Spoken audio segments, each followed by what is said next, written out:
خاندانوں کے اندر کچھ شریر لوگ ہوتے ہیں جو چھوٹی بات کو بڑا کر کے زوجین کے سامنے الگ الگ پیش کر دیتے ہیں.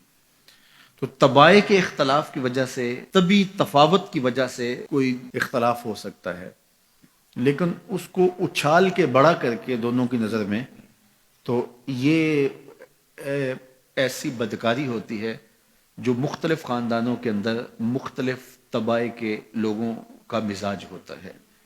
تو ایسے لوگوں سے اپنے آپ کو محتاط رکھنے کی ضرورت ہوتی ہے، اور اگر وہ شوہر کے خاندان سے تعلق رکھنے والا فرد ہے تو اس کو بیوی کو بتا دینا چاہیے کہ یہ ہمارا اس کے رشتے کا احترام موجود ہے، لیکن ہم نے اس سے رہنا محتاط ہے.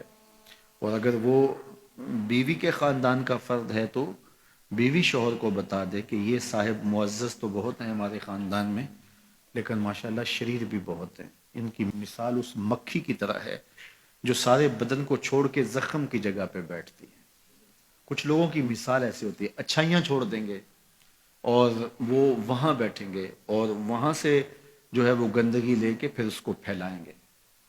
لیکن آپ نے شہد کی مکھی کا مزاج بھی دیکھا ہوگا کہ وہ کڑوے رس چوس کے اس کو بھی شہد بنا ڈالتی ہے.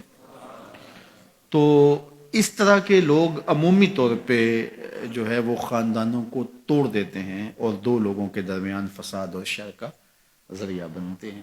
یہ انسانی وجود کے اندر شیطان کے نمائندے ہوتے ہیں. اپنی ازدواجی زندگی کو، اپنی گھریلو زندگی کو بچانے کے لیے خاندانوں کے اندر اگر کوئی شریر طبع کا شخص ہو، کوئی بخسیس النفس شخص ہو، کوئی خبیث الفطرت شخص ہو، تو اس سے جو ہے وہ اپنے آپ کو محتاط رکھنے کی ضرورت ہوتی ہے، کیونکہ یہ طلاق کا سبب ہوتا ہے.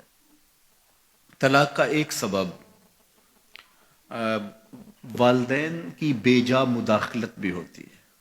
والدین کی ذمہ داریوں میں شامل ہے کہ اگر کوئی اختلاف پیدا ہو جائے تو ان کو پاٹنے کی کوشش کریں. لیکن بعض اوقات میاں بیوی کے اختلاف اس نوعیت کے نہیں ہوتے کہ اس میں دخل اندازی کی جائے.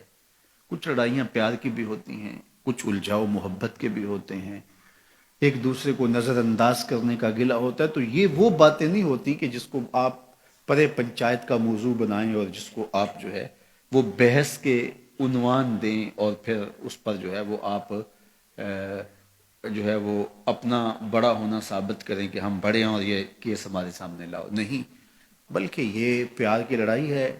اس کے اندر بھی حسن ہے، روٹ کے من جانے کے اندر بھی ایک جمال ہوتا ہے، ایک حسن ہوتا ہے. اور میاں بیوی کا چونکہ رشتہ پیار کا ہوتا ہے تو اس میں یہ چھوٹی بڑی باتیں ہوتی رہتی ہیں، اور اس میں بیوی معمولی سا نظر انداز ہونا بھی گوارا نہیں کرتی. شوہر کی فضول تر ذمہ داریاں بعض اوقات اس کو غافل کر دیتی ہیں، تو بیوی اس کو گوارا نہیں کرتی کہ تم مجھ کو نظر انداز کر رہے ہو. چونکہ انسانی فطرت کے اندر تجدید محبت بھی ہے. اگرچہ بیوی کو یہ یقین ہوتا ہے کہ یہ مجھ سے محبت کرتا ہے، لیکن وہ اس کی زبان سے سننا چاہتی ہے، اس کے معمولی رویے کی تلخی بھی اس کو گوارا نہیں ہوتی.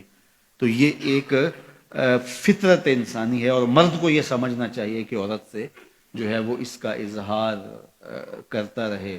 وہ کیا کسی نے کہا تھا نا کہ محبت میں عجب تکرار کی خو ہے، محبت میں عجب تکرار کی خو ہے، کہو نہ کہ مجھے تم سے محبت ہے. تو یہ فطرت ہے، یہ تقاضا ہے انسان کا کہ وہ اس کا اظہار کرے. تو بعض کا بندہ کہتا ہے کہ میں ٹوٹ کے چاہتا ہوں، میں دل دماغ سے روح سے چاہتا ہوں، تو مجھے کیوں بار بار کہنے کی ضرورت ہے. تو یہ چیز بیوی کے لیے تلخی کا سبب ہوتی ہے کہ یہ مجھ سے محبت کا اظہار نہیں کر رہا. تو اس طرح تناؤ پیدا ہو جاتا ہے. تو یہ تو تناؤ محبت کا ہے.